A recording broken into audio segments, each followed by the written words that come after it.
aux hommes et femmes qui aiment Dieu le Créateur et sa parole. Que le véritable Dieu et Père de notre Seigneur Jésus-Christ vous bénisse abondamment au nom puissant et victorieux de Jésus-Christ. Cet enseignement du révérend L. Craig Martindale a été traduit et enregistré par La Voix au Cameroun. Nous vous demandons de l'écouter avec une attention particulière et de le partager avec ceux qui ont faim et soif de la vérité présente. Joyeusement à son service, le reste fidèle de la grâce.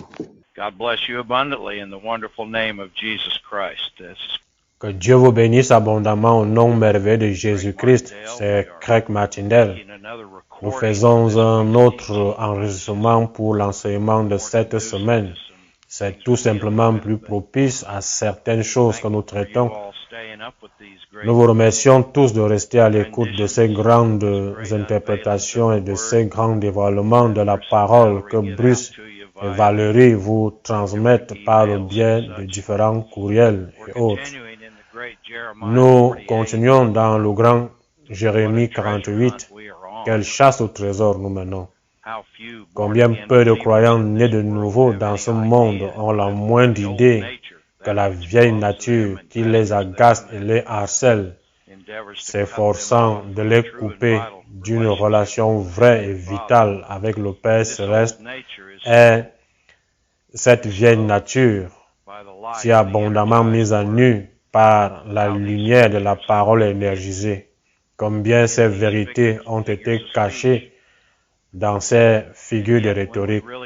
Et pourtant, quand nous travaillons vraiment l'administration de la grâce comme on nous l'a enseigné, qui spécifie et délimite clairement les distinctions entre la vieille nature et la nouvelle, alors nous commençons à voir vraiment ce que Romains 15.4 et Romains 15.8 et ce que 2 Corinthiens, 1 Corinthiens 10.11 nous montrent comme quoi l'Ancien Testament est pour notre instruction et pour notre admonition.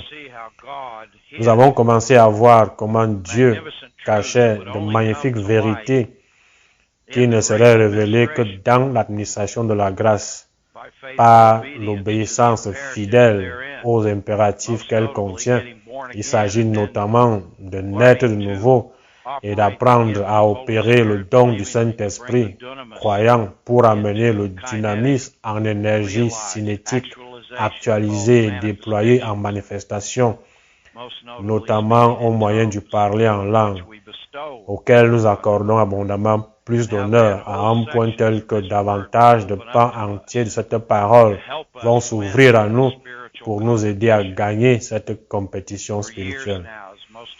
Depuis des années maintenant, comme la plupart d'entre vous le savent, j'expose, je régale, j'écris, j'enseigne sur la grandeur du chapitre 15 d'Ésaïe, sur la question des 17 villages ou villes de Moab qui y sont décrits. Ce que j'en suis venu à appeler des agrégats de ténèbres de la vieille nature. Les caractéristiques déterminantes se trouvent dans la définition des noms de ces villes. Je me souviens souvent de ce que Victor Paul Wewell, notre Père dans la parole, a souvent dit. Dieu avait un but pour tout ce qui a été écrit, où il a écrit, comment il a écrit, quand il a écrit, à qui il a écrit. Et dans le Psaume 12:6, les paroles de Dieu sont des paroles pures, éprouvées sur terre au creuset 7 fois épurées, de sorte qu'il n'y a pas de paroles perdues. Toute écriture est inspirée de Dieu et a une utilité. Le dévoilement de ces trésors commence donc, comme nous reconnaissons les noms des figures de rhétorique. Les noms propres dans la parole sont des figures de rhétorique parce que chaque nom d'une personne, homme, femme ou enfant, avait une signification à caractère divin pour déverrouiller les portes, les chambres intérieures. Soit dit en passant, je fais un travail sur les chambres intérieures du cœur, dont le mot hébreu est cheder, dans ce volume 2, d'accorder abondamment plus d'honneur qui, je pense, vous bénira beaucoup. Mais nous trouvons des clés pour déverrouiller ces chambres intérieures, ces compartiments cachés, souvent dissimulés par des figures de rhétorique.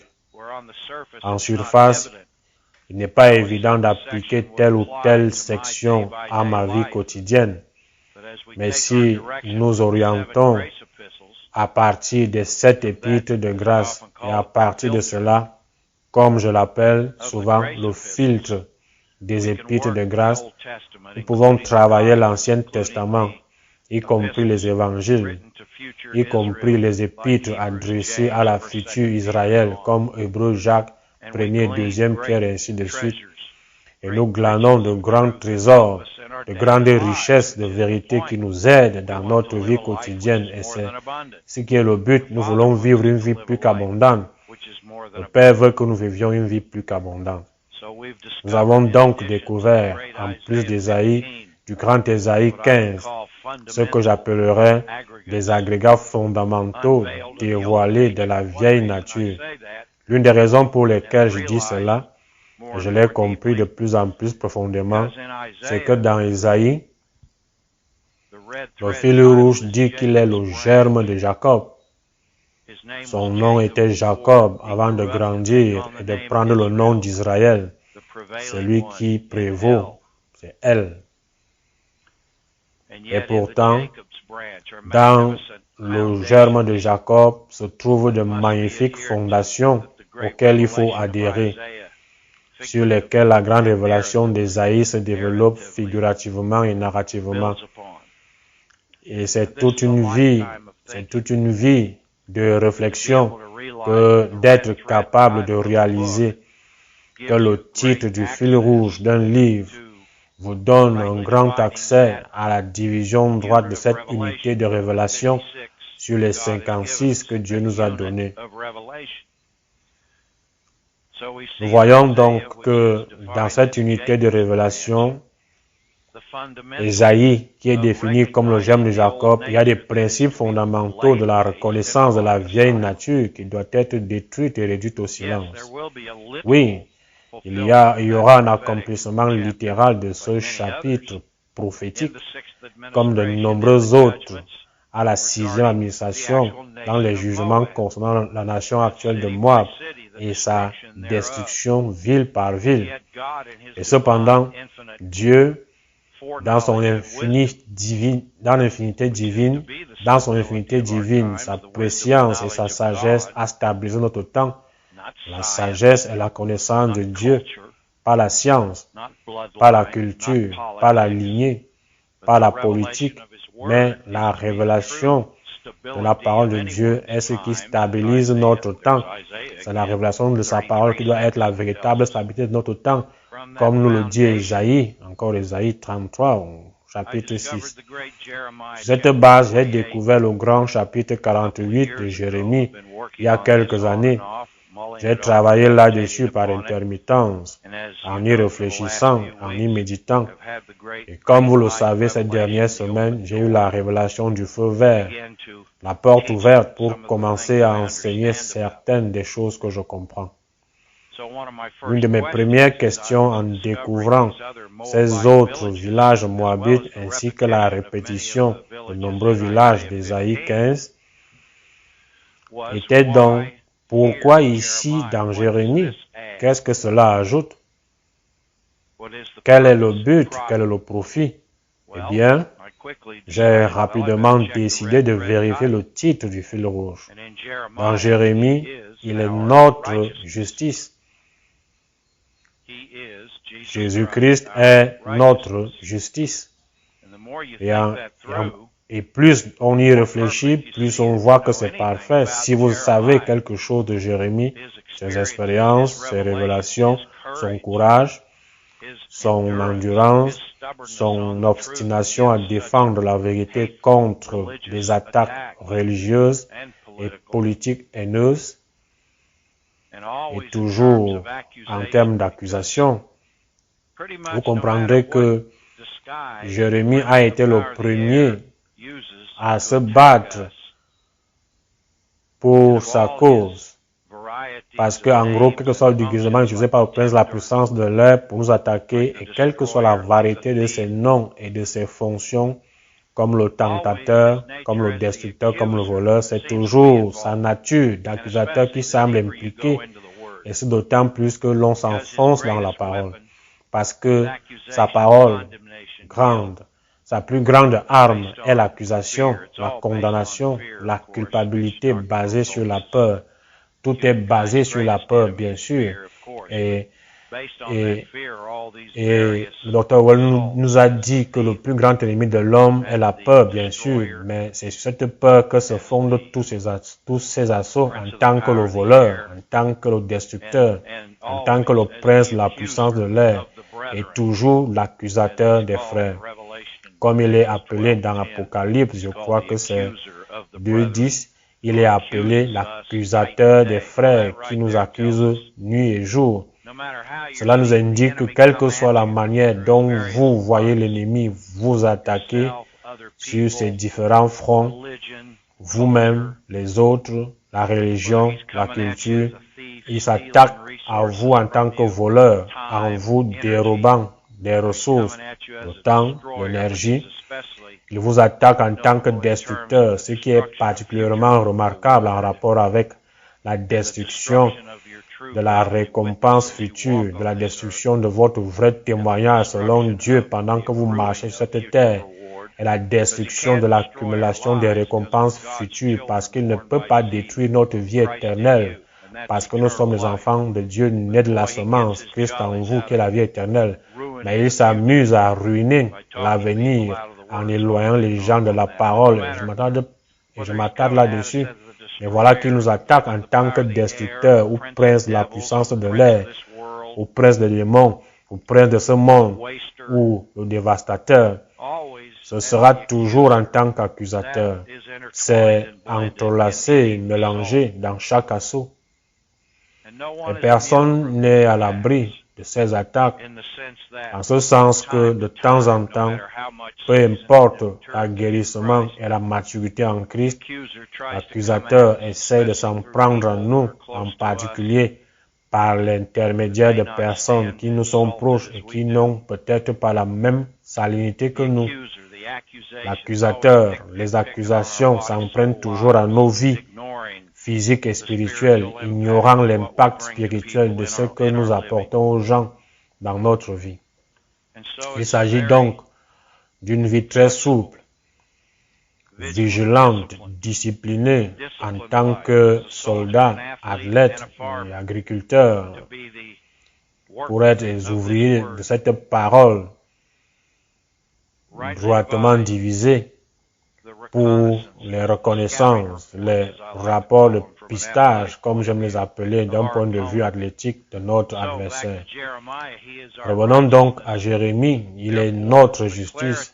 Par conséquent, la clarté de Jérémie 48, par exemple, vient, je crois, du fait que l'on se souvienne toujours, en travaillant sur les détails, qu'il est l'accusateur. Ces nouveaux villages, nouveaux par rapport à Ésaïe 15, seront particulièrement mis en lumière lorsqu'il s'agira de s'opposer à l'accusateur, y compris celles qui sont répétées, et il y en a de nombreuses répétitions significatives des villes d'Ésaïe 15 que nous avons déjà soulignées. Même la répétition de villes, comme dans le tout premier verset où il mentionne Nebo. Nebo est représentatif par définition des fausses prophéties, dramatiquement liées au faux dieu Mercure. De fausses prophéties provenant des lieux élevés d'arrogance, de hauts lieux d'idolâtrie. Cela vient d'Ésaïe 15. Il doit donc y avoir une catégorie avancée de Nebo, et comprenez que le Père veut que nous la voyions. Il s'agit du développement narratif comme l'enseignait notre Père dans la parole. Vous devez voir dans le développement narratif comment une vérité fondamentale peut conduire à d'autres grandes vérités C'est comme construire un bâtiment. Vous devez commencer par la fondation et ensuite l'ossature. Puis après, vous posez pierre après pierre pour le solidifier. Mais le succès de la pose de chaque pierre, du point de vue d'un édifice, repose sur la précédente. Eh bien, c'est pareil dans la parole.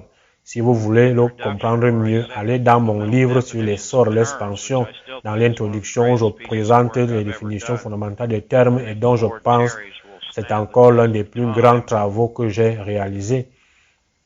Et si le Seigneur tarde, il tiendra encore pendant longtemps. J'y explique le concept du grand mot grec kathèses, K-A-T-H-E-X-E-S,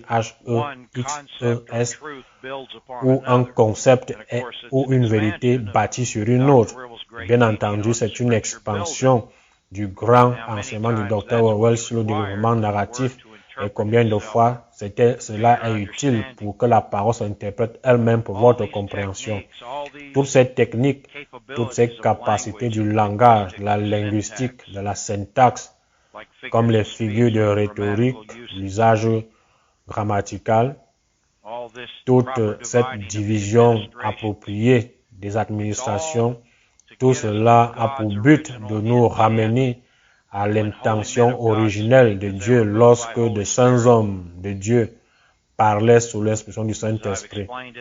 Comme je l'ai expliqué dans le passé, même si nous disposions d'un texte original, d'un véritable texte original du manuscrit par exemple, ce que Baruch a rapporté selon que Jérémie lui a dicté ses révélations, ou encore, même si nous avions un manuscrit grec original, ou soi-disant original, dans lequel Timothée et Paul ont traduit l'araméen estrangelo originel en grec, même si nous avions un manuscrit en tant que tel, ce qui n'est le cas de personne, comme nous l'a enseigné notre Père dans la parole, les manuscrits les plus anciens datent du 4e siècle de notre ère.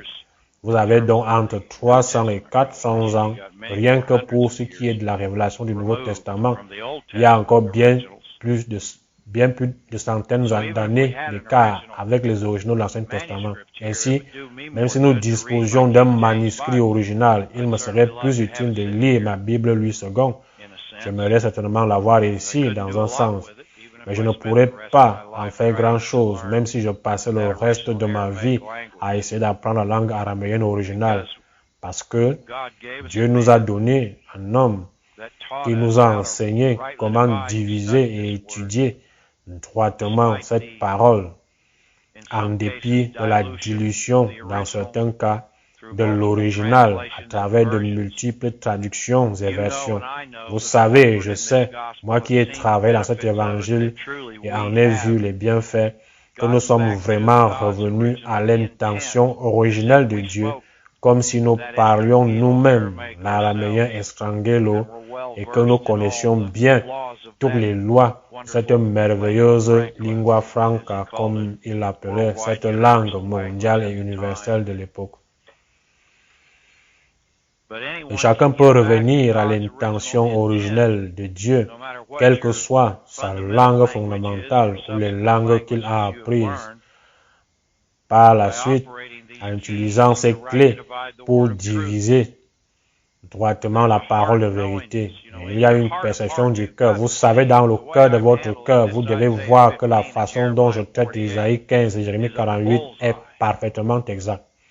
Dans votre cœur de compréhension spirituelle et d'aguerrissement spirituel, vous devez voir à quel point il s'agit d'une magnifique chasse au trésor. Et comment Dieu met à nu notre ennemi, cette vieille nature, pour que nous puissions l'affronter avec précision et préoccupation. Pensez aux opérations chirurgicales. On n'y va pas avec une connaissance générale du corps en se disant « Voyons, c'est qu'il y a quelque chose qui ne va pas ici ». Nous serions dans le pétrin dans ce cas. Et pourtant, c'est ainsi que les prédicateurs, les ministres et les chrétiens idiots ont traité la Bible pendant des siècles. Pas étonnant que l'adversaire dirige leur vie. Un chirurgien doit aborder l'ouverture d'un corps humain avec une grande connaissance spécifique, une grande reconnaissance spécifique à travers les rayons X, les tomographies et toutes sortes de choses les antécédents et en parlant avec le patient pour qu'il décrive ce qu'il ou elle vit. Il faut que les objectifs, l'attention et la formation soient très spécifiques pour avancer là-dedans. Il est évident que les médecins n'ont pas tous les mêmes capacités ni les mêmes compétences. Eh bien, quand nous arrivons à la parole de vie, regardez comment le Père dévoile la vieille nature que vous pouvez littéralement rejeter, révoquer, vous pouvez éloigner par le parler en langue. Les caractéristiques des ténèbres, avant même qu'elles n'aient une longueur d'avance sur vous, pour ainsi dire, avant qu'elles n'aient un avantage.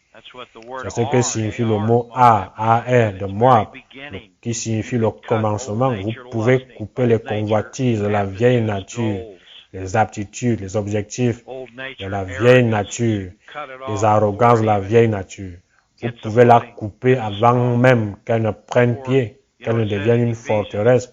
Avant, vous savez, il est dit dans Éphésiens, ne donnez pas accès au diable. C'est un bon exemple en détail. J'ai lié cela à l'excellent affranchissement de vos prisons, les 2 P, précision et préoccupation.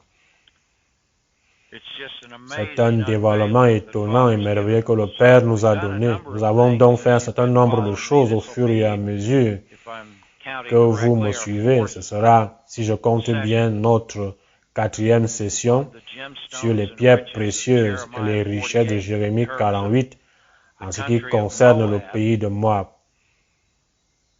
le peuple de Moab, et comment il représente la vieille nature dans les diverses répartitions de ces villages. Encore une fois, c'est ce que j'appelle des agrégats de convoitise de la vieille nature. Nous devons être méthodiques avec certaines de ces choses. Ce n'est pas comme il n'y aura peut-être pas beaucoup de cris de réveil ici, mais je pourrais obtenir quelques décibels de dunamis selon la façon dont le Père les déclenche. Et il y aura juste une bonne et dure réflexion, pas négative. Et il faut juste un peu de travail et de concentration pour que vous commenciez à saisir la magnificence de ce que le Père a fait pour nous. Dans l'enregistrement que nous avons envoyé la semaine dernière, j'ai passé en revue les 34 occurrences du mot Moab dans ce chapitre et la perfection de ces 34 occurrences. Qu'en pensez-vous? Il y a 17 agrégats de Moab dans Ésaïe 15, qui est le germe de Jacob et la fondation de cette reconnaissance de la vieille nature. Donc, Dieu a mis 34, soit 2 fois 17 occurrences du mot Moab pour marquer Jérémie 48 comme la prochaine étape dans notre programme de croissance et d'aguerrissement en tant que fils et filles de Dieu. Très clairement pour moi et pour quiconque apprécie l'intégrité, la précision et l'efficacité de la merveilleuse, inégalable parole révélée de Dieu. Dieu a marqué ce chapitre 48 dans la version Louis II, mais nous pouvons voir qu'il s'agit d'une section à part entière, désignée par le premier verset contre moi. C'est un changement de sujet par rapport au précédent. Et puis le décompte de 34 nous dit qu'il s'agit vraiment d'une rupture dans une unité de logique, parce que si vous regardez au chapitre 49, il va vers les Ammonites, une catégorie différente de la vieille nature, que nous finirons par aborder définitivement. Et il y aura des combinaisons, des croisements, des mélanges avec les précédents, à l'instar des mélanges des villages précédents d'Ésaïe 15 dans ce Jérémie 48, pour vous montrer comment tout cela est lié, pour nous montrer comment cathésès, l'un bâtit sur l'autre, comme je le montre dans le livre Rise and Expansion, avec ces 8 grandes déclarations, conclusions sommaires qui sont des points de repère et des lignes directrices à travers la révélation appelée Actes. Il s'agit d'un cathexès. Nous partons des fondations du germe de Jacob pour nous élever à « Il est notre justice ». Pour s'opposer à l'accusateur, vous êtes dans les ligues majeures. Vous jouez le plus haut niveau de la compétition spirituelle, athlétique. Lorsque vous commencez à reconnaître l'accusateur et à le vaincre, à lui donner des coups de pied dans les dents et dans toutes ces petites nuances et ces façons de nous faire culpabiliser et de nous accuser, bien entendu, la religion fondée sur la foi des sens se spécialise dans l'accusation. C'est comme ça qu'ils gardent leur peuple sous le coude. C'est ainsi qu'ils gardent ouvert leur portefeuille et leur compte bancaire, en les gardant sous le joug de la culpabilité. Il y a une différence entre la réprimande et la correction honnête, selon Dieu, et la simple condamnation, l'accusation. L'un des signes révélateurs de cette différence se trouve dans la catégorie de la condamnation et de l'accusation.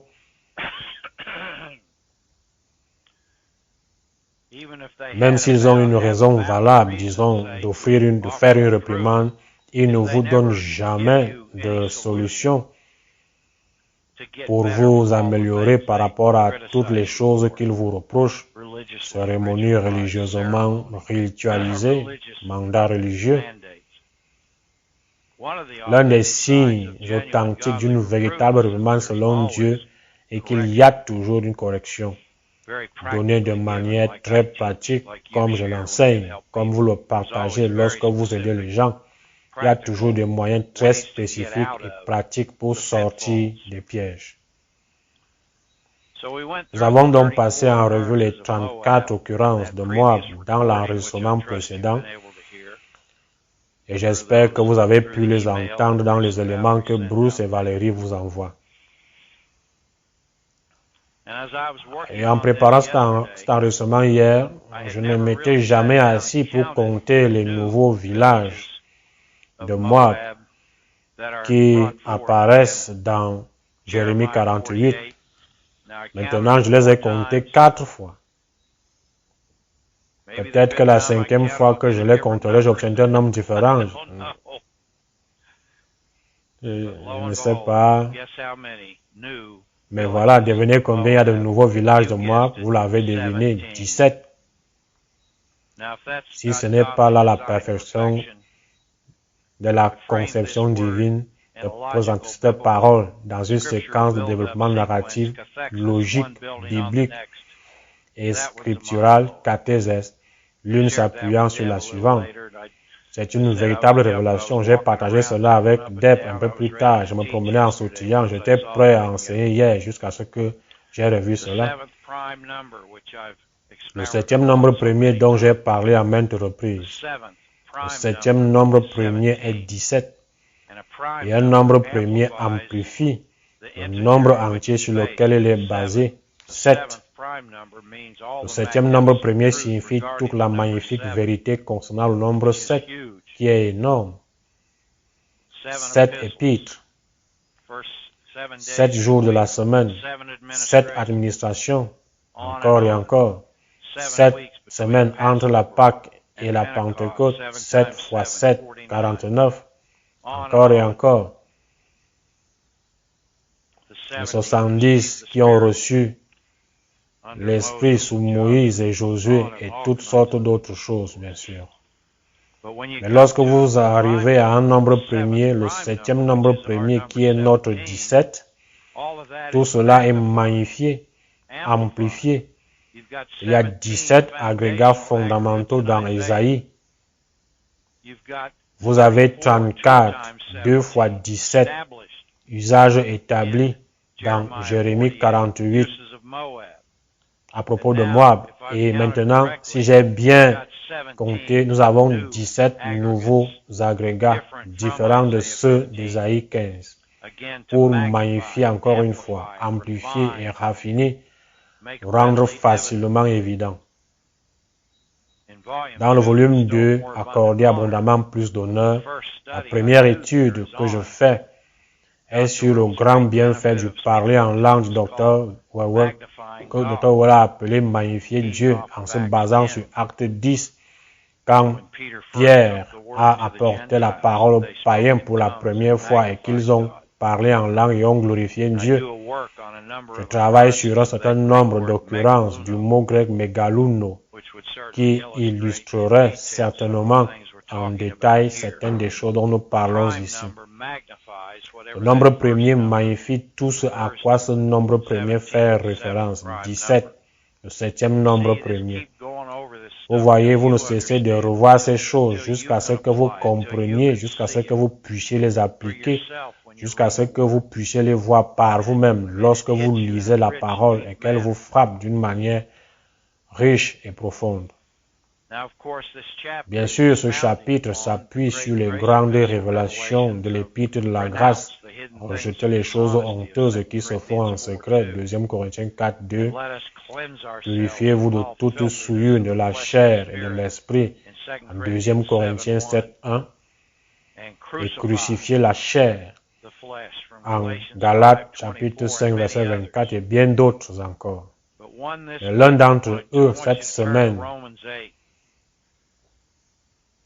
je Time veux after que vous time, tourniez à I've Romains expounded 8. À upon the maintes great reprises, Romans j'ai 8:11. expliqué le grand passage de This Romains spirit, the 8, same 11, spirit selon that lequel cet raised esprit, Christ le même from the esprit qui dead, a ressuscité Christ d'entre les quickens, morts, invigorates, vivifie, enlivens revigore, our anime mortal nos bodies. corps And mortels. I have a whole section J'ai on d'ailleurs that in consacré volume toute 2. une section à ce sujet Time dans le speaking in volume tongues 2, en into liant physical le healing. parler en langue à la Literally, guérison it physique. energizes Littéralement, our il physical donne, cells, énergise nos which cellules has got to physiques, be the real ce qui practical doit être basis la of base healing réelle et in any pratique de la category. guérison dans toutes les catégories. You know, you can quote every Vous verse you savez, know on healing, but vous if you're pouvez not citer tous les energizing the versets que gift, vous connaissez it's sur la all guérison, mais just si vous n'énergisez mental pas le don, assent. ce n'est qu'un sentiment mental.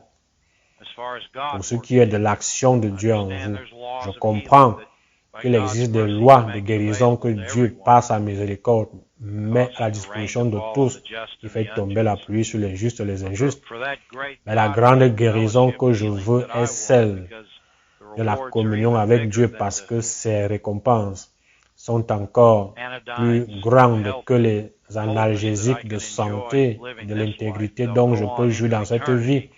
Ces I want to do it récompenses God's way full continueront dans go, l'éternité. Romans Je veux le 8:11. faire à la manière de Dieu, à But fond. again, these things Romains 8, strike 11. deeply when Mais you don't encore une expect fois, them. ces choses I knew frappent Romans profondément 8:13, quand on ne s'y attend pas. but this Je week connaissais Romains it 8, hit me 13, mais deeper cette than ever semaine, before in il light m'a of our frappé subject. plus profondément que Romans jamais à la lumière de 8:13. notre sujet. For if ye Romains live 8, 13. after the Si vous flesh, vivez that's the body, selon soul, la old chair, nature, c'est-à-dire le corps et l'âme, ye shall la vieille die. nature, vous mourrez. It's a walking death. C'est It's a une living death. zombification, une affaire de mort Called vivant. gangrene C'est in ce qu'on 2 appelle la Timothy 2. gangrène en 2 We have Timothée our 2. word necrosis, Nous avons le mot necrotic, nécrose ou which comes nécrotique from qui vient one d'un of the des words mots for death in grecs the pour Greek, mort, necros, nécros something ou or quelque other. chose comme ça. But if ye Mais through si or par by the l'esprit, Spirit, let's lisons read the whole d'abord tout le verse first, verset, back puis up nous to it. reviendrons dessus. Do Vous mortify. faites mourir. Mortify Mourir is est thanato, thanato, T-H-A-N-A-T-O, T-H-A-N-A-T-O, au long.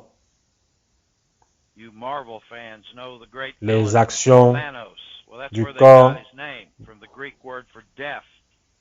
Thanatao. Vous vivrez. Les fans de Marvel connaissent le grand méchant Thanos. Son nom vient du mot grec mort. Pour mort, thanato, il signifie mettre à mort. Take away Mourir life. signifie mettre à mort, ôter la vie. Ye do mortify. Vous faisiez souvent le lien avec l'arme de la Seconde Guerre mondiale appelée mortier. Le tube portable que l'on pouvait installer pour tirer des grenades ou des torpilles, quel que soit le nom qu'on leur donne, des bombes à une certaine distance en direction des camps de l'ennemi, des forteresses de l'ennemi. Il disait souvent, faites-le voler en éclats. C'était une expression souvent utilisée à notre époque. Je ne sais pas si vous l'entendez souvent aujourd'hui, mais faites-la voler en éclats, d'où qu'elle vienne, parce que c'est mortifier. La base du mot mortier, faire mourir, mettre à mort. Mais si par l'esprit, vous faites mourir les actions du corps, c'est simplement une autre façon d'exprimer l'habitude de la vieille nature. Lorsque ça dit selon la chair dans la première partie du verset, voyez que tous les mots du verset sont en harmonie ici. Les actions du corps, toutes les actions que les gens entreprennent, les pensées et les actions qui sont simplement basées sur la vieille nature. Il y a un autre mensonge que l'on entend dans le monde des sens. Vous les entendez souvent dire dans des émissions, parfois dans des procès, lorsqu'ils veulent justifier leur comportement ou lorsqu'ils donnent leurs alibis pour avoir fait quelque chose de terrible et d'incontrôlable. Ils disent, eh bien, nous avons tous du bon et du mauvais en nous. Vous savez, ce n'est pas vraiment vrai d'un point de vue technique à plusieurs égards. Comme pour la plupart des choses de la vie, une explication est nécessaire. Désolé, c'est comme ça que ça marche. Les clichés du monde n'ont qu'une apparence de vérité. Avec un peu de réflexion, vous pouvez les briser et vous vous rapprocher d'une relation spirituelle vraie et vitale avec Dieu en chassant de votre intelligence ces fichus clichés qui nous ont été toujours donnés comme une excuse, une raison ou un motif. Nous avons tous du bon et du mauvais en nous, ce n'est pas vrai. Si quelqu'un n'est pas né de nouveau et n'a pas accès à la nouvelle nature du Christ en lui, tout ce qu'il a en lui est mauvais. Corps et âme. Action du corps selon la chair. Maintenant, les personnes qui ont un corps et une âme peuvent faire des choses qui semblent bonnes, mais qui est le juge ultime, qui est le sondeur des cœurs? Jéhovah Elohim. Tout est mauvais. Il y a des niveaux de mal. C'est peut-être comme ça qu'il faut l'expliquer. Nous avons tous différents niveaux de mal en nous. C'est ainsi que l'abruti de corps et âme devrait parler s'il a un peu d'honnêteté.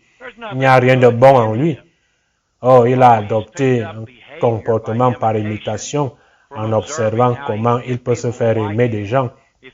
S'il parle d'une certaine façon, s'il s'implique dans certains mouvements, ou s'il agit comme s'il se souciait vraiment de quelqu'un, et en particulier des animaux. Oh mon Dieu, vous êtes le plus grand bienfaiteur du monde. Si vous vous occupez des animaux, quelle connerie. Les animaux, Dieu est tout-puissant. Quoi qu'il en soit, ne me lancez pas sur les 13 animaux du livre de Job. Vous savez de quoi je parle, la plupart d'entre vous. Il n'y a pas de bon et de mauvais en eux. Il n'y a que du mauvais. Il y a des niveaux de mal, dont certains sont peut-être cachés et horribles que d'autres. Lorsque quelqu'un naît de nouveau de l'Esprit de Dieu, il a accès à une nouvelle nature.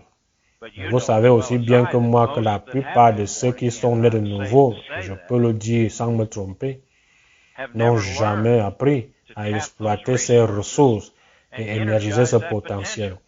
Ce potentiel reste là, en sommeil. Bien sûr, ils peuvent trouver un alibi pour s'en sortir. Ils peuvent apprendre les Écritures et ritualiser leur intelligence en adoptant des comportements religieux et se montrer avec certaines personnes qui agissent pieusement. Et ils pensent que cela fait une différence pour le sondeur de cœur. Non, ce n'est pas le cas. Seul un dynamisme véritable et vital, énergisé, plaît à Dieu, parce que ce sont là les adorateurs que le Père demande. L'énergisation du don, le potentiel en manifestation, en actualisation, en réalisation, c'est cela manifesté en commençant par le parler en langue. Vous voyez, j'aime démontrer les clichés du monde et les enfoncer dans la gorge de l'adversaire, parce qu'ils sont pleins de mensonges. Mais ici, nous l'avons. Celui-ci m'a vraiment frappé. Il s'agit d'une magnifique écriture parallèle à 2 Corinthiens 4:2, en fait, parce que c'est la doctrine de Romains. C'est la base doctrinale de 2 Corinthiens 4:2 et 7:1 et de Galates 5:24 et de beaucoup d'autres grandes écritures qui documentent tout ce concept de rejeter les choses honteuses qui se font en secret. Romains 8:13, si vous vivez, nous vivons selon la chair, vous mourrez. Mais si par l'esprit vous faites mourir, mettez à mort les actions du corps, c'est-à-dire la vieille nature, vous vivrez. C'est une forme du mot grec Zoé. Dans son livre sur le Saint-Esprit, le Dr. Wawel appelle cela précisément et magnifiquement l'intelligence renouvelée spirituellement.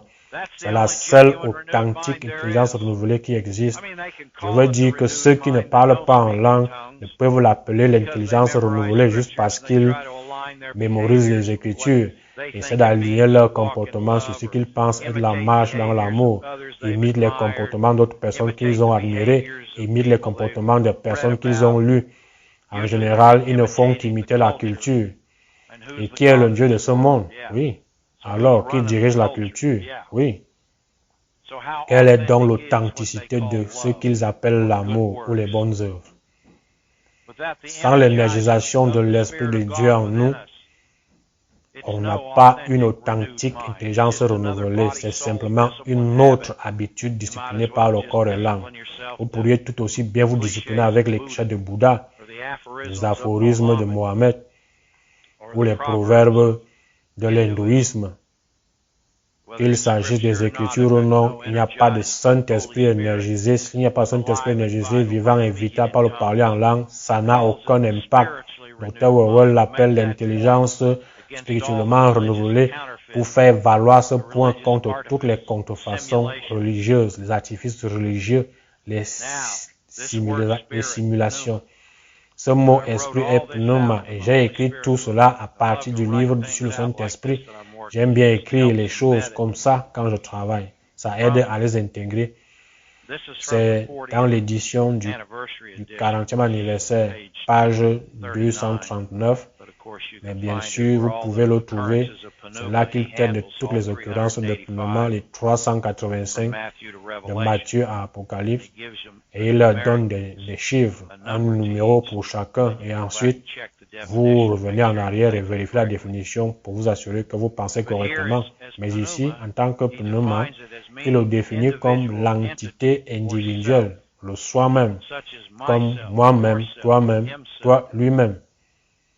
Vous voyez que les Écritures précédentes parlent de l'Esprit de Christ qui habite en vous et qui vivifiera votre corps mortel. Et maintenant ici, l'accent est mis sur le fait que c'est vous-même qui exploitez ce don. Vous ne pouvez pas vous contenter de dire, eh bien, il ne parle que de l'homme de corps et d'âme ici. Non, ce n'est pas le cas. Il parle du vrai moi. Regardez le contexte qui énergise et revigore son corps mortel par cet Esprit de Dieu au verset 11. Il faut toujours vérifier le contexte. Mais ici, l'accent est mis sur votre décision individuelle, le libre arbitre de vous immerger dans ce don énergisé. Je reviens ici à son récit. Comme moi-même, toi-même, lui-même, le siège des opérations de la vie personnelle de l'homme, souvent appelé cœur. Voilà. Et voilà, puis un sous-thème, les questions qui résultent du fonctionnement de l'intelligence de l'homme, telles que les actes de volonté, les pensées, les désirs, même les émotions. J'ajoute le mot même, émotion. C'est l'utilisation de pneuma dans Romains 8:13. Et c'est une fondation doctrinale, idéale, pour les grandes exhortations de 2 Corinthiens et plus loin concernant le rejet des choses honteuses qui se font en secret. C'est la réponse à la question posée dans Romains 7. Lorsque Paul épanche son cœur, son âme, son esprit et ses tripes sur sa lutte personnelle avec la vieille nature. Mais il arrive à une conclusion au verset 23, Romains 7, verset 23. Mais je vois dans mes membres une autre loi, c'est-à-dire la loi du péché et de la mort, précisée au chapitre 8:2, qui lutte ou qui concurrence contre la loi de mon entendement entier de raisonnement et qui me rend captif de cette loi du péché qui est dans mes membres, c'est-à-dire la chair, les actions du corps. Misérable que je suis, ça c'est honnête. Qui me délivrera du corps de cette mort? La réponse à cette question se trouve dans Romains 8 au verset 13. C'est la réponse à cette grande question. Réponse générale au verset suivant, réponse spécifique tout au long du chapitre 8. Et je travaille sur le volume 3 de Accorder abondamment plus d'honneur, où je passe en revue les détails de Romains 7 et Romains 8, parce que je veux m'assurer que nous voyons la base doctrinale, cette exhortation de rejeter les choses honteuses qui se font en secret. Cette écriture m'a tellement électrisé cette semaine que je l'ai écrite dans mon journal et je veux la partager avec vous. Voyons donc ce que nous pouvons voir dans le grand chapitre 48 de Jérémie. Oui, nous devons être quelque peu méthodiques ici, dans les détails qu'il contient. Je tire cette définition de ce livre de nom biblique que j'ai mentionné parfois, c'est Smith et quelqu'un d'autre. Je ne l'ai pas sous les yeux. Nous l'avons reçu dans les années 90. Enfin, c'était avant, je pense que Dr. Orwell l'avait révisé et publié. Il est mort en 1985, donc c'était avant. C'est donc au début des années 80 qu'il l'a mis en vente à la librairie, et bien sûr, dès que je l'ai entendu le recommander, je l'ai englouti et je l'utilise depuis lors. Il s'agit de définitions strictes tirées de ce livre. Parfois, elles ont un sens immédiat, parfois elles n'en ont pas. Je vous montre comment y réfléchir. Parfois, comment les combiner. Parfois, ces définitions semblent avoir des significations contradictoires. Mais ce n'est qu'une apparence.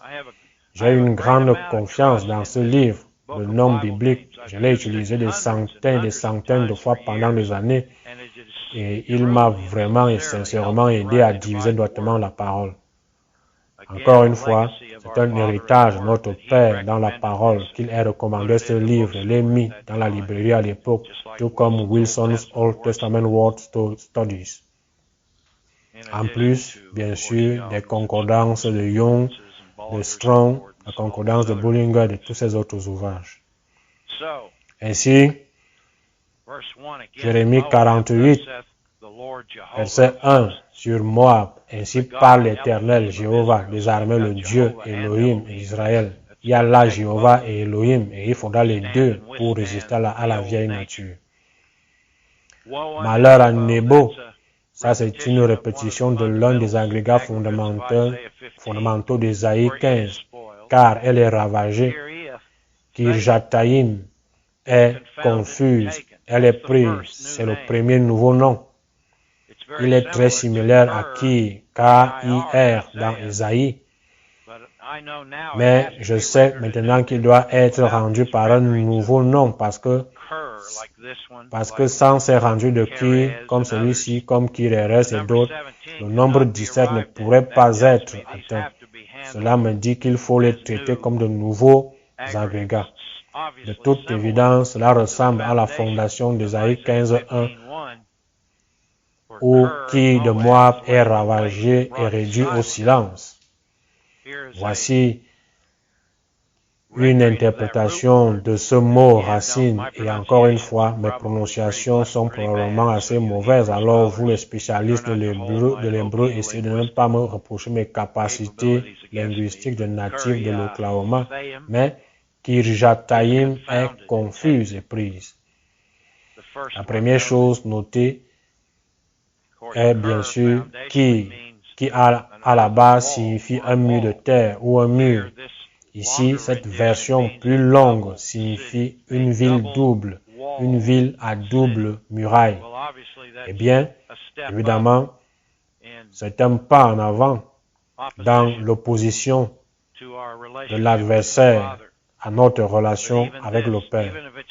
Mais même cela, même si c'est doublé, ce qu'il établit dans la vieille nature, c'est quelque chose qui s'est faufilé et a travaillé en nous et autour de nous, caché jusqu'à ce que nous en prenions conscience et que nous mettions le projecteur de la parole de Dieu dessus pour la réduire en miettes, tirer sur elle les mortiers de la parole, la rejeter les traits enflammés du malin, les éteindre, les étouffer avec le javelot de cette parole. Parler en langue dans sa vie de prière personnelle, c'est révoquer, rejeter, dénoncer ces choses cachées. Est confuse, elle est prise. C'est là qu'il vous dit, Lorsque nous avons examiné la signification de ces mots lors d'une session précédente, je ne les ai pas encore tous en mémoire. Il faut que je regarde mes notes. Confus signifie honteuse. Prise signifie conquise par la force, la puissance, l'habileté ou la stratégie. C'est magnifique de s'asseoir et d'y réfléchir. C'est la stratégie. Il nous donne les outils. Cela a été caché dans le langage figuratif de l'Ancien Testament. Nous voyons maintenant des choses que l'œil n'a point vues, que l'oreille n'a pas entendues et qui ne sont point montées au cœur de l'homme. Les choses du grand mystère que Dieu a révélées à ceux qui l'aiment. 1 Corinthiens 2, citant Isaïe 64, car ce sont ces choses cachées qu'il nous dévoile à nous, les fidèles, les saints, le reste en Christ. Dans certains passages des évangiles, Jésus enseigne aux disciples et aux apôtres. Puis il dit, des rois et des princes ont désiré voir ce que vous voyez et ne l'ont pas vu. Il leur fait comprendre le privilège qu'ils ont d'entendre une telle vérité dévoilée. Je ressens la même chose ce matin encore. Les grands rois et princes qui dirigent ce monde aimeraient pouvoir comprendre de telles choses, mais ils n'ont pas été à la hauteur. La plupart d'entre eux ne sont même pas nés de nouveau du bon esprit. Même ceux qui le sont se sont soumis au monde, à la convoitise de la chair, à la convoitise des yeux et à l'orgueil de la vie.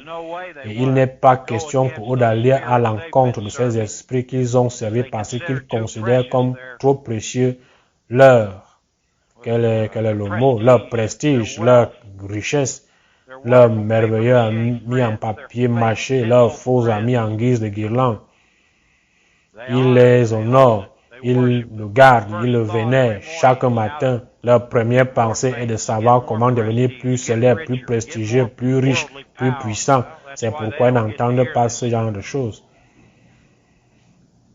Vous et moi savons qu'une récompense incorruptible nous attend et non pas une récompense corruptible qui brûlera lors du jugement comme du bois, du foin et du chaume.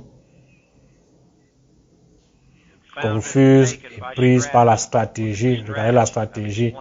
J'ai à nouveau expliqué le développement narratif. J'ai expliqué les agrégats, les villes de Moab.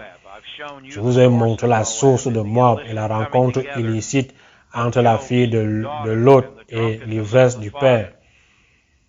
Je vous ai montré la grande exception où Ruth, la Moabite, est dans la lignée du Christ, où Dieu regarde encore le cœur individuel. Mais en tant que peuple, les Moabites sont condamnés et maudits. Ils sont utilisés au sens figuré pour représenter la vieille nature, la lignée contaminée dans laquelle nous sommes tous nés. Le seul à avoir évité cette contamination est Jésus-Christ, parce que Dieu a créé la vie de l'âme en Marie et que le sang venant du côté masculin, le sien était pur. Jean-Baptiste avait l'esprit depuis le ventre de sa mère. Ça ne signifie pas que son sang était pur comme celui de Jésus-Christ. Non, il n'était pas. Il était né d'une rencontre terrestre. Quoi qu'il en soit, je viens de rajouter un petit extra là-dedans. La nouvelle ville suivante, Misgab, est confuse, encore une fois couverte de honte. Elle est brisée. Vous voyez, cela devient de grandes confessions de croyances personnelles lorsque vous les travaillez. Briser signifie mutiler, handicapé, alarmé, terrorisé, découragé. Magnifique, trouvez celui que vous aimez, travaillez-le pour votre âme. Ce Misgab, qui est la deuxième ville nouvelle, signifie un refuge, une hauteur. Vous voyez, je viens de vous montrer comment ces gens se réfugient dans le monde et les acclamations, dans les richesses, dans les couronnes corruptibles, dans les tapes dans le dos, les tapes dans le dos du monde, des sens. Du monde des sens, des gens qui les entourent, des flagorneurs. Tout cela s'épuisera pour la plupart d'entre eux, même au cours de leur propre vie. Pour certains d'entre eux, peut-être pas, cela dépend de la façon dont l'adversaire veut s'y prendre. Mais ils sont ses outils, ses marionnettes, ils sont ses vecteurs. Ils se réfugient, c'est Misgab de Moab. Misgab de Moab. Ils se réfugient dans les hauteurs, sur les hauteurs. La racine de Misgab signifie être élevé, être haut, s'élever. Voilà qui est clair. Il n'est guère besoin de retravailler pour en comprendre le sens. Mais il est toujours bon de penser à des versets parallèles comme 1 Jean 2, 14 et 15, la convoitise de la chair, la convoitise des yeux et l'orgueil de la vie. Voilà l'orgueil de la vie, l'arrogance des réalisations, des objectifs, des motivations, des convoitises, de la sauvagerie, des comportements prédateurs et de l'égoïsme de la vieille nature. Tout est là dans cette vieille nature et s'ils rejettent le vrai Dieu, c'est tout ce qui fonctionne pour eux, quelle que soit l'apparence de leur discours religieux ou de leurs actes soi-disant bienveillants. Ce n'est que du camouflage, de la simulation. Nous y reviendrons. Il s'agit d'une vie simulée, artificielle. Même dans le christianisme, il s'agit des vies chrétiennes artificielles. Elles sont fausses, artifices, camouflage, carapace, caricature. C'est une plaisanterie dont seuls les esprits se moquent. Eh bien, Misgab est confuse et prise. Rappelez-vous, dans Job, l'animal central parmi les 13, c'est-à-dire que si vous comptez les 6 premiers, puis comptez en remontant de 13 à 8, l'animal de 13 à 8, l'animal central est au sommet. Si vous le regardez comme une pyramide, les premiers animaux de 1 à 6, puis de 8 à 13, au sommet, au pinacle, ce n'est qu'une façon de voir ces animaux. Il y a d'autres façons de les voir aussi, bien sûr. Mais c'est une autre façon polyvalente de voir l'ennemi. Cet animal central, la clé de voûte, c'est la cigogne. Qu'en pensez-vous, amis de la Bible? Regardez ces images. Voilà ce qu'est Misgab. Vous voyez comment je relis tout cela. Vous faites ces liens spirituels synaptiques de cette écriture à celle-ci. Regardez tous les liens que j'établis pour vous. 2 Corinthiens 2, 7, 7, 1, Romains 8, 13, à Jérémie 48, à Ésaïe 15.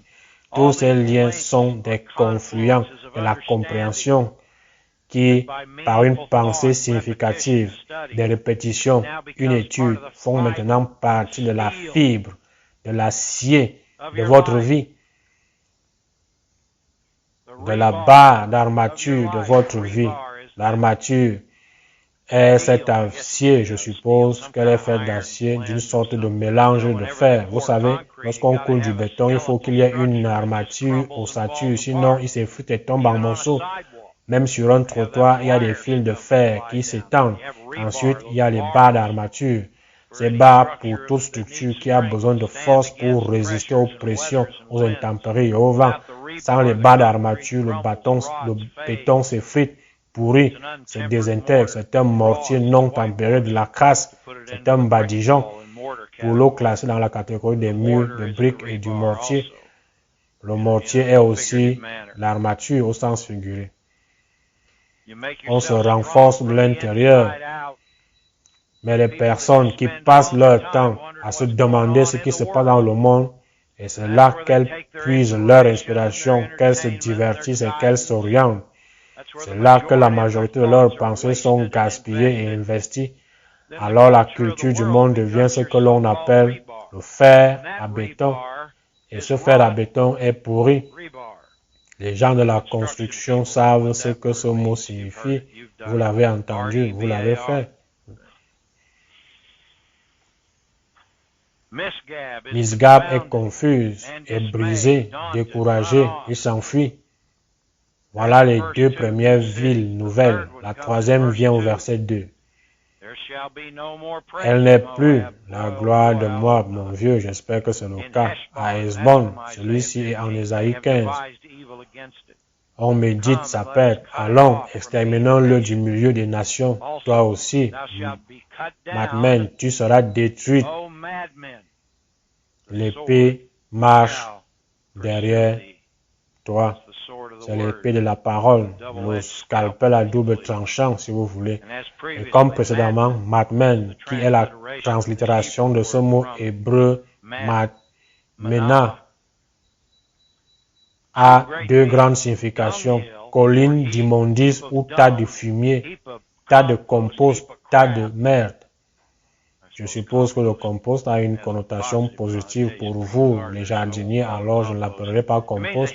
Il s'agit d'un tas de fumier, un tas de ce que vous savez. C'est un agrégat de la vieille nature. Et il y a encore plus, c'est un vêtement de simulation. Vous savez, les gens se déguisent pour les différentes, soi-disant, vacances. C'est une simulation. Il y a peut-être plus d'attitudes que les gens ne veulent laisser paraître.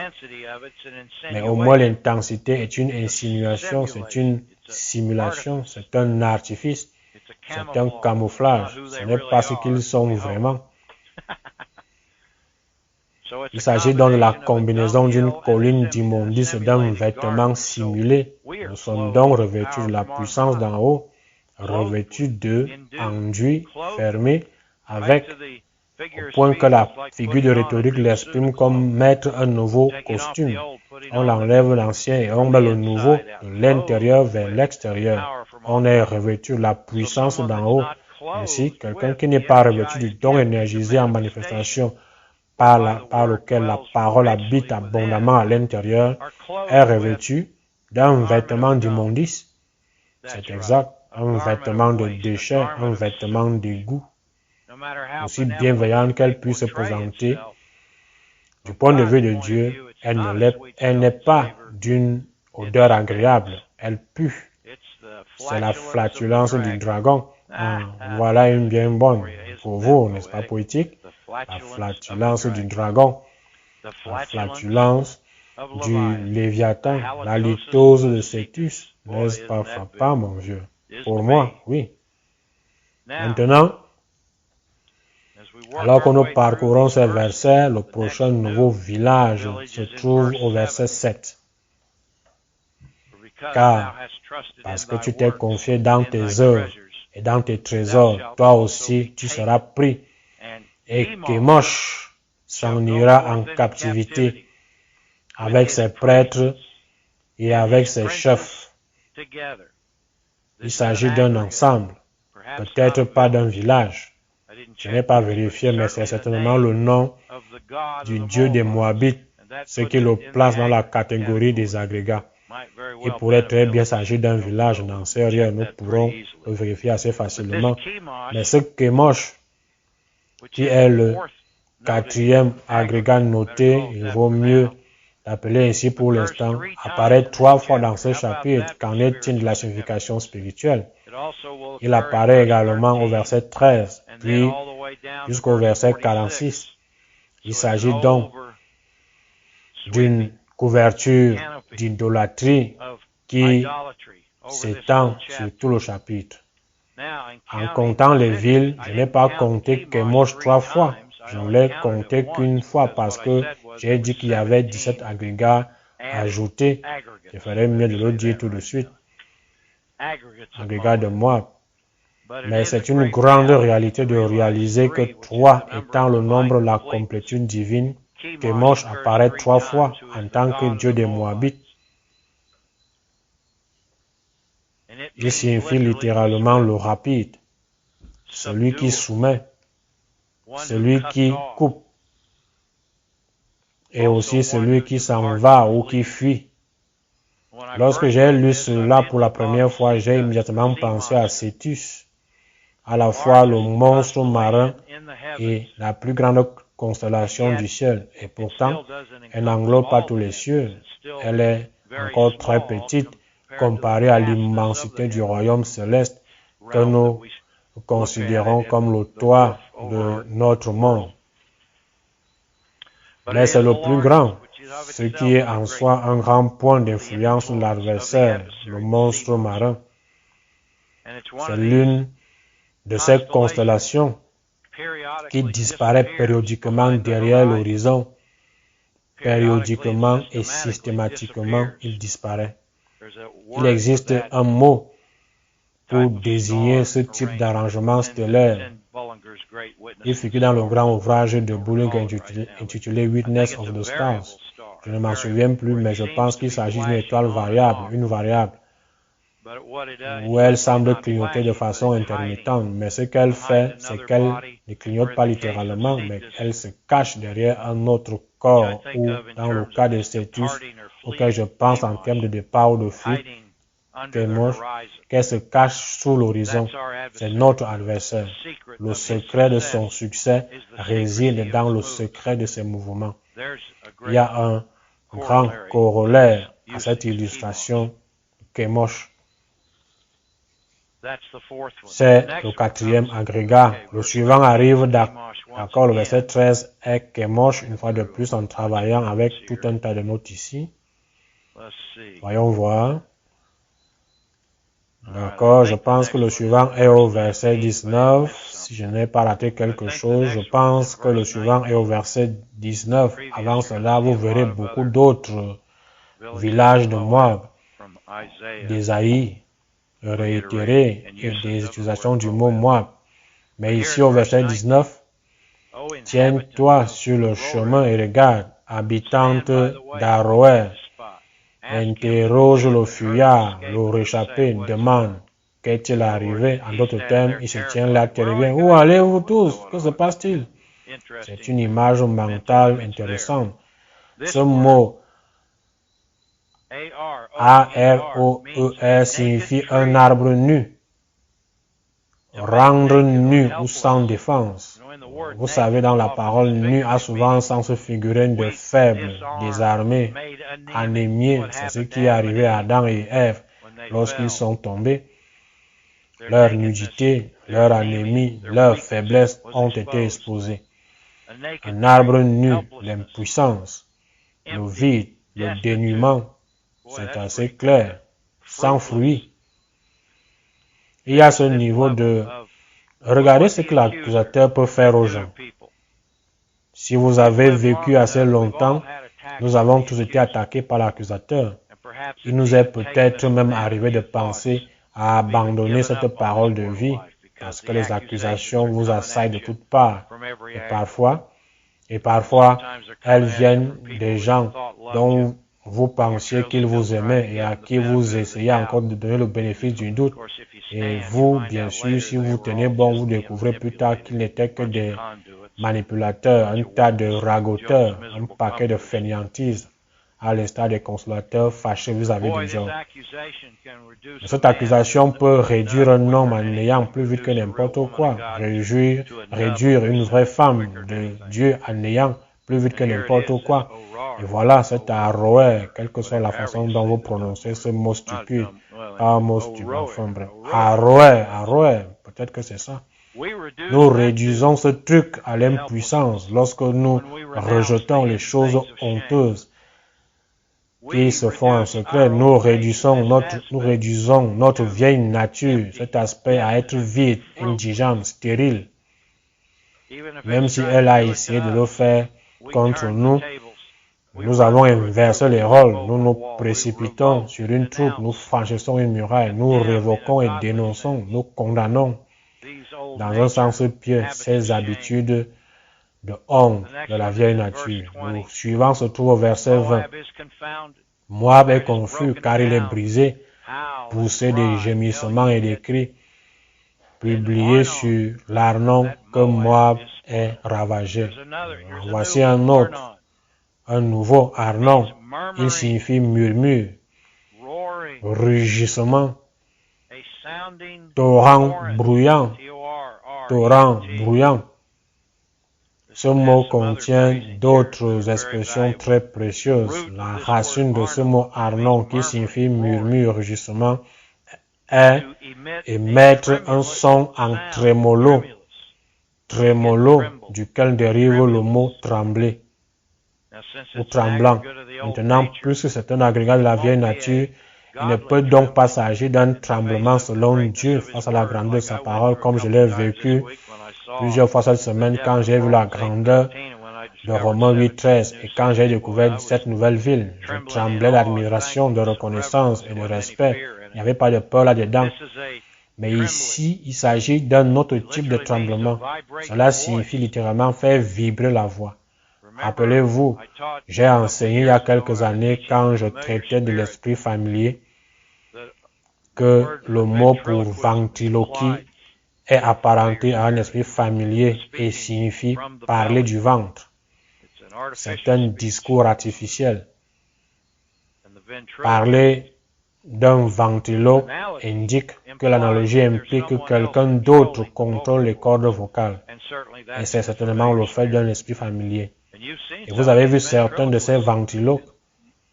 Vous les regardez pendant un certain temps et vous commencez littéralement à supposer que ce mannequin est en train de parler. Parce qu'ils sont tellement experts dans l'art de donner de la voix. C'est une autre expression que vous entendez, donner de la voix. Que pensez-vous que le royaume des esprits est fait à travers les gens? Les esprits donnent de leur voix à travers les cordes vocales contrôlées et certaines parties de l'intelligence, alors que littéralement, parfois, certaines choses, en particulier les choses les plus blessantes, les plus vicieuses que les gens ont prononcées contre nous, sont venues de la ventriloquie de l'esprit qui parle à travers les cordes vocales. C'est Arnon, faire vibrer la voix. Et elle correspond au caractère d'un ruisseau. Un ruisseau, vous savez, un ruisseau gargouille, un ruisseau chante. Cela peut être positif ou diabolique. Manifestement ici, c'est dans la catégorie diabolique en tant qu'agrégat de Moab. Très bien, continuons à avancer, verset 21.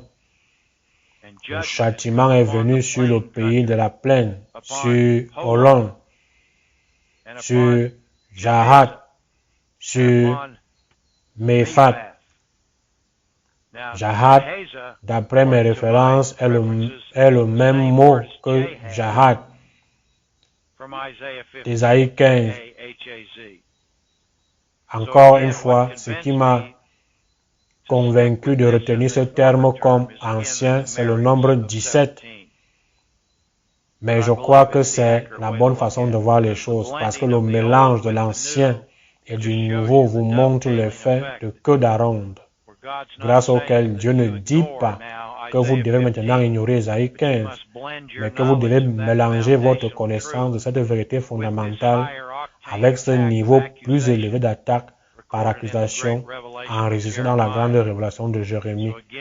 Une fois de plus, le fait de placer un mot familier au milieu de ces deux mots est très aimable et très révélateur. Que signifie donc Holon? Holon signifie sablonneux, sablonneux ou angoissé. Et bien sûr, vous avez peut-être pensé à la grande parabole dans laquelle Jésus-Christ parle de l'homme qui a bâti sa maison sur un roc solide, comparé à l'homme qui a bâti sa maison sur des fondations de sable.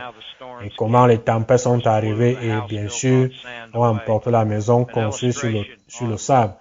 Une illustration de la vie des gens bâtis sur autre chose que l'intégrité et la précision de la volonté révélée de Dieu est une vie bâtie sur le sable. C'est une vie d'angoisse. Il n'y a aucune fondation honnête. Vous voyez, ça marche là-dedans, Holon. Mephat signifie beauté qui brille. Et bien sûr, en tant qu'agrégat de Moab, ce serait une beauté contrefaite, une beauté qui va pourrir, une beauté qui va se décomposer, qui va se détériorer.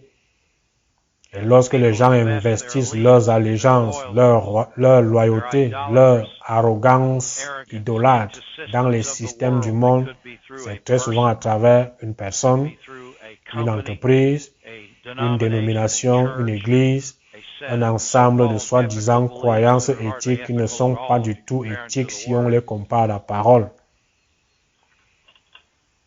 Une culture, vous savez, les gens investissent toute leur vie dans leur culture ethnique avant la parole et c'est tout aussi faux que de prier Baal ou Kemosh. C'est une adoration et un service de la création et non du Créateur. C'est une fausse beauté. Bien sûr, il y aura quelques bénédictions, mais tout est contrefait. C'est un hameçon appâté. C'est un éclat basé sur la lumière contrefaite, la matière noire. Jésus a dit que les hommes aiment les ténèbres plutôt que la lumière. En Jean 3, 19, les hommes préfèrent les ténèbres plutôt que la lumière. C'est le verset 21, les deux dans ce grand verset. Maintenant, mon vieux, regardez cette phrase au verset 22. Sur Dibon, celui-ci vient d'Ésaïe 15, sur Nebo, celui-ci vient du premier verset d'Ésaïe 15, et qui nous incite à nous assurer que nous fondons notre rejet sur ces grands termes. Et sur Beth Diblataïm, et c'est parti pour d'autres mots difficiles à prononcer, entremêlés comme des cheveux. Voici le suivant. Il signifie maison des deux gâteaux de figues, maison des figues sèches, maison du double gâteau de figues, maison des deux disques. Oui, c'est obscur. Maintenant, nous commençons à penser juste. Je me souviens du cours fondamental quand le docteur Howell nous a enseigné que le figuier était l'arbre du peuple, un d'entre eux où chacun pouvait se servir d'une figue comme un encas pour se sustenter en se promenant dans les zones rurales.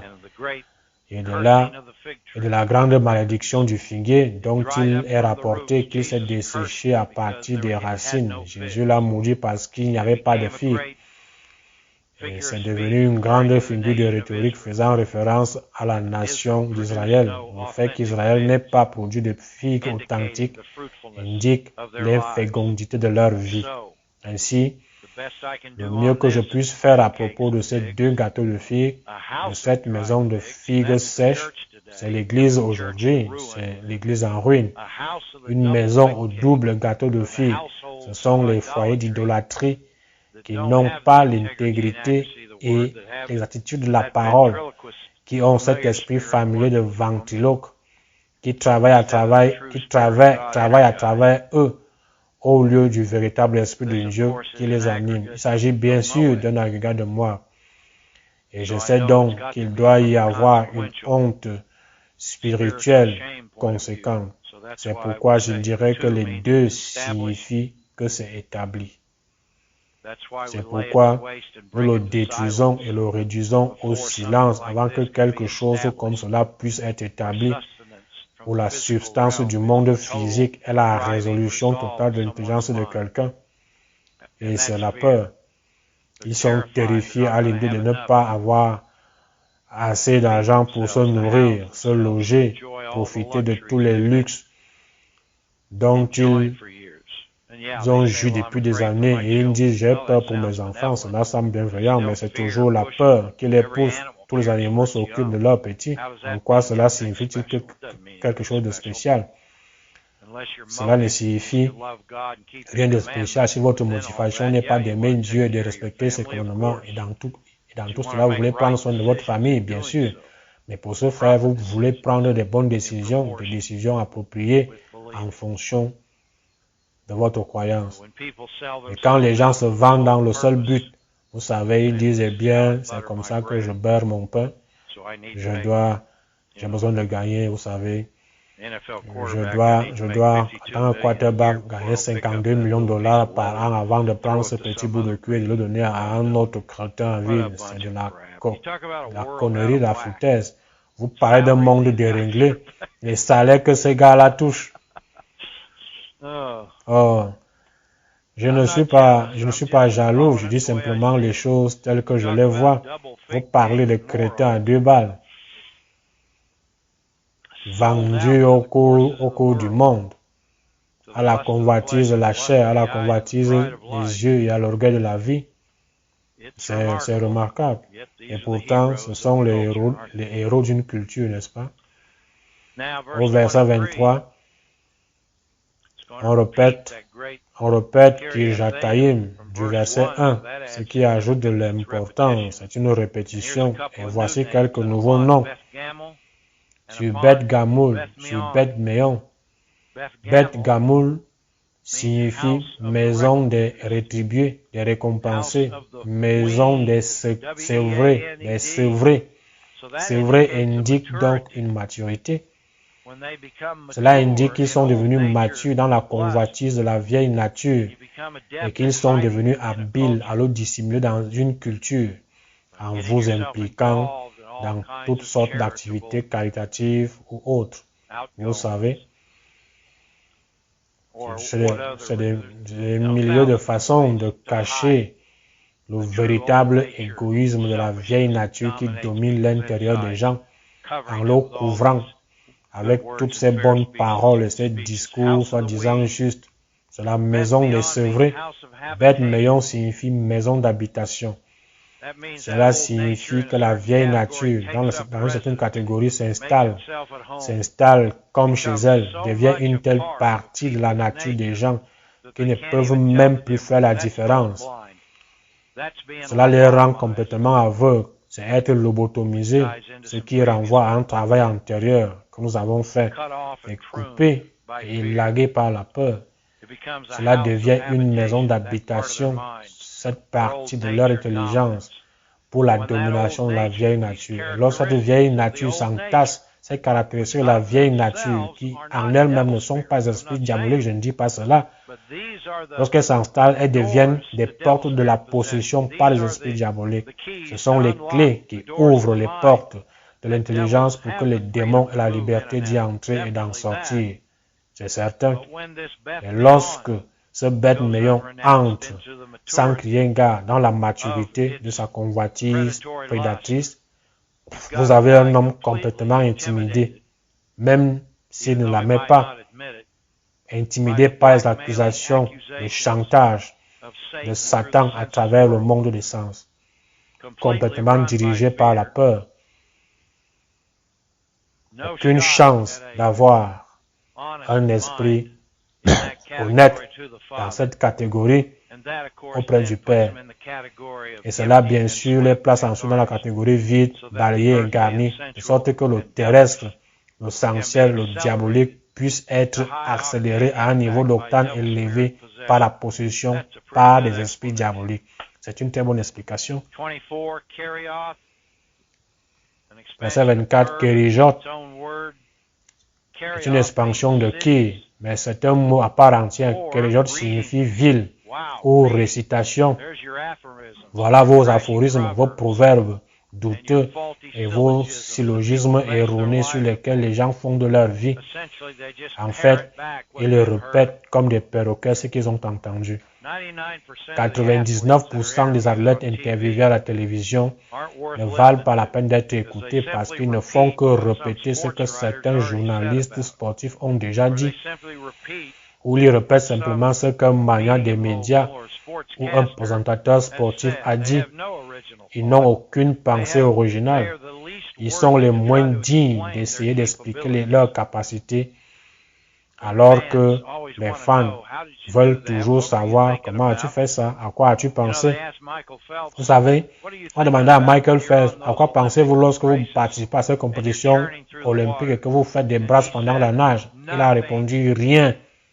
Rien. Je me suis discipliné pour le faire. Les pensées me gênent.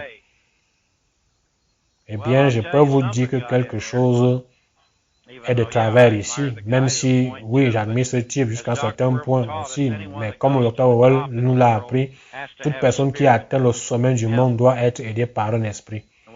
Et quand je lis qu'il a dit « je ne pense à rien », je suis comme une machine, un robot qui avance dans l'eau, eh bien, voilà, ce n'est pas une bonne habitude. Je me fiche de savoir ce que sont vos efforts, mais ceci n'est pas une maison d'habitation, un Beth Meon dans laquelle vous voulez vivre. Kérijot signifie récitation. J'aime ça. Que récitez-vous? Que pensez-vous? À quoi vous plaisez-vous? Vous pouvez réciter ou répéter et apprécier beaucoup de choses tant que la parole de vie est à la base de tout cela. Nous pourrions nous étendre sur ces sujets, mais nous devons continuer à avancer.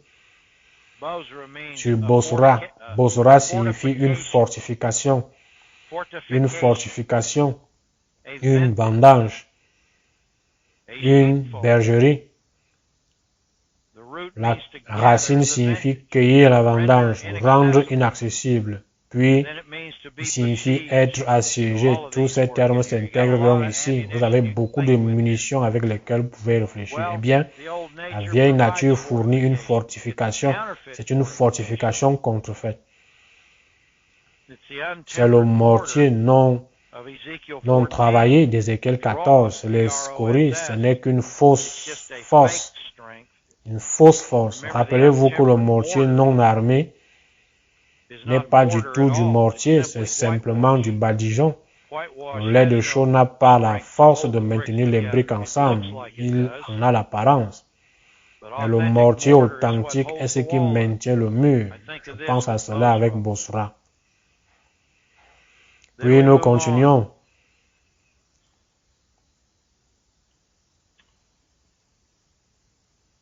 Nous allons maintenant aller jusqu'au verset 31. Je pense. Vérifiez bien les choses ici. 31.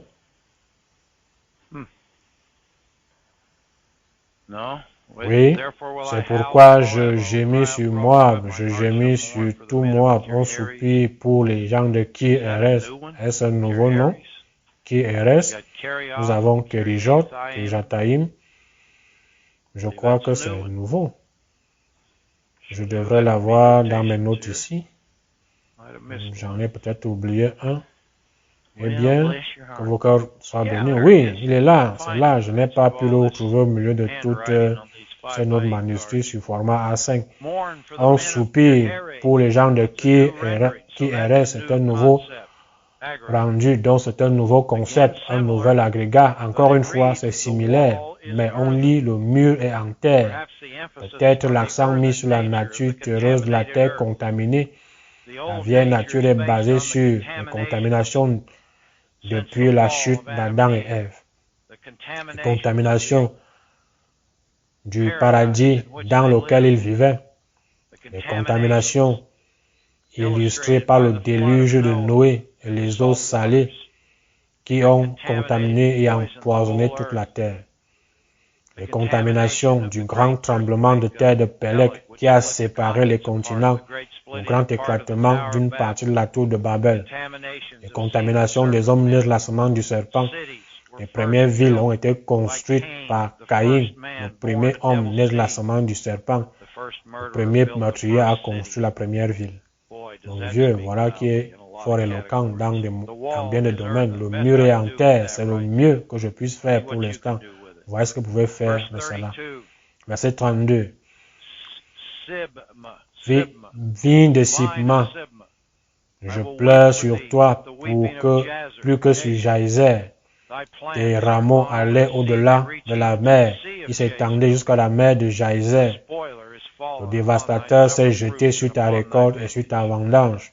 C'est-à-dire que les fruits et la vendange de Moab sont en train de péricliter. Voilà ce que nous voulons. Nous voulons que les mensonges de Moab échouent. Nous voulons que l'illogisme de Moab échoue. Nous voulons que la luxure et l'égoïsme prédateur de Moab échouent. Nous voulons que l'idolâtrie de Kémosh de Moab disparaisse. Nous voulons que Bajit, ses niches et les places pour Baal disparaissent. Nous voulons qu'il y ait l'accumulation des dieux multiples. Nous voulons que cela échoue. C'est un autre extrait d'Ésaïe 15. Vous voyez, je les relis simplement entre eux dans mon intelligence. Sibma signifie une bonne odeur ou un parfum. Eh bien, nous parlons de Moab. Donc, il s'agit d'un parfum contrefait, d'une odeur douce contrefaite. L'adversaire peut contrefaire l'authentique. Et plus il s'en approche, plus il réussit à tromper les gens.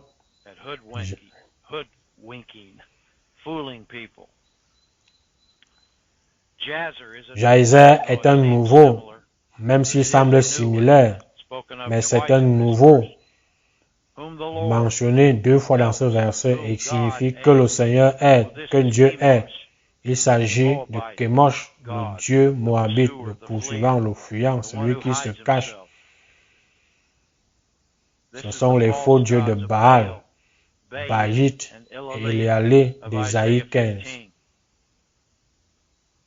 Tes rameaux allaient au-delà de la mer. Il s'agit d'une référence à la mer morte, où la mort est personnifiée. L'endroit le plus bas de la terre physique est encore la mer morte, là où toutes les contaminations s'écoulent, là où la mort l'entoure et où elle est magnifiée. Il n'y a aucune trace de Jésus-Christ visitant la mer morte. Rien n'indique qu'il ait jamais visité les rivages des mers salées de la Méditerranée. Mais les eaux douces des régions comme la mer de Galilée, appelée mer, mais c'est un lac. C'est un lac, le lac de Génézareth, l'eau douce du Jourdain, ce sont les masses d'eau auxquelles il s'est associé, et non les mers de la mort composées d'éléments salés et étrangers provenant du déluge de Noé. Nous passons maintenant au verset 34 où tous ces éléments sont tirés d'Ésaïe 15. Et il y en a 7, juste pour votre intérêt ici. À cause du cri de Hesbon, 1, même jusqu'à Élalé, 2, et même jusqu'à Jahat, 3. Ils font donner leur voix, même depuis Tsoar, 4, jusqu'à Coronaïm, 5. Comme une génisse de 3 ans. Ça, c'est le nom propre d'Eglat-Shelishia. C'est le 11e agrégat qui apparaît en Ésaïe 15. Et ici, c'est le 6e, car les eaux de Nimrim, 7, seront aussi réduites en désolation. Ça, c'est magnifique avec toute la signification du chiffre 7. Le discernement des esprits est la 7e manifestation mentionnée. 7 répétitions des villes d'Ésaïe 15. C'est une exhortation, mon vieux, à rester vigilant sur ces agrégats fondamentaux dans cette reconnaissance de notre vieille nature, de l'ennemi qui est en nous. Regardez l'exhortation dans cette répétition des noms. Pi-Hérès est à nouveau mentionné au verset 36.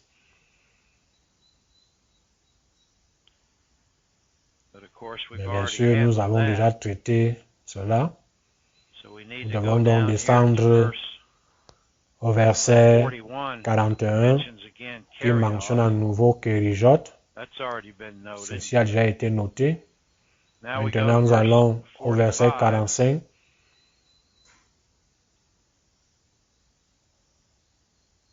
Qui, je crois, sera notre 17e ville, 17e nouvelle ville. Sion. Mais il sort un feu de Hesbon, une flamme du milieu de Sion. Une flamme du milieu de Sion, c'est le nouveau, et elle dévore les flancs ou la face de Moab et le sommet de la tête des fils du tumulte, littéralement les enfants du bruit. La couronne de la tête des enfants du bruit, ce sont les esprits diaboliques qui agissent par l'intermédiaire de ceux qui sont nés de la semence du serpent. Ce sont ces couronnes, ces forces, son autorité. Ce sont les esprits diaboliques que la semence du serpent utilise pour attaquer en particulier le peuple de Dieu. Voici donc Sion, notre dernier. Je parie que vous êtes heureux de le voir. Je pense que je le suis aussi. Une flamme du milieu de Sion, cela signifie que nous allons tourner. Quand vous parlez en langue, vous tournez la pourriture de l'ennemi contre son propre intérêt. Vous le brûlez avec ses propres balivernes. Vous le balayez. Un général qui pousse tout ce qui se trouve à brosser, à balayer devant lui. Et cela implique aussi la possession. C'est tout à fait approprié pour le 7e nombre premier. Je vous avais dit qu'il y aurait un travail méthodique à faire ici. Mais nous ne devons pas ignorer les stratagèmes de Satan, souvenez-vous. Et nous devons connaître la méthodologie du diable. Et c'est l'une des grandes façons dont le Père nous la dévoile aujourd'hui. Évidemment, il y a beaucoup de détails. Encore une fois, je vous encourage à ne pas vous laissez frustrer, trop frustré. Parfois, une bonne frustration peut vous pousser à travailler plus dur, mais vous ne voulez pas aller à l'encontre de ce qui pourrait vous nuire. Mais vous voyez les parties qui, selon vous, vous aideront vraiment dans votre marche en Christ Jésus. Voilà donc notre quatrième étude de Jérémie 48. Je suppose que pour être vraiment complet à ce sujet, je devrais probablement jeter un nouveau regard sur la répétition des villes d'Ésaïe 15. Bien que je l'ai fait un peu ici, il faudra que j'y réfléchisse, mais je vais devoir, peut-être que j'ai besoin de le faire pour être aussi complet que je suis capable de l'être à cette époque de notre vie. Mais nous verrons où cela nous mènera. Je vous remercie d'avoir travaillé avec moi sur ce sujet. Merci à tous ceux qui mettent cet enregistrement à disposition. Nous vous tiendrons au courant des prochaines rencontres. Veillez à vérifier vos courriels car nous vous ferons toujours savoir si une session en direct est prévue ou si un enregistrement est en cours de réalisation. Que Dieu vous bénisse abondamment.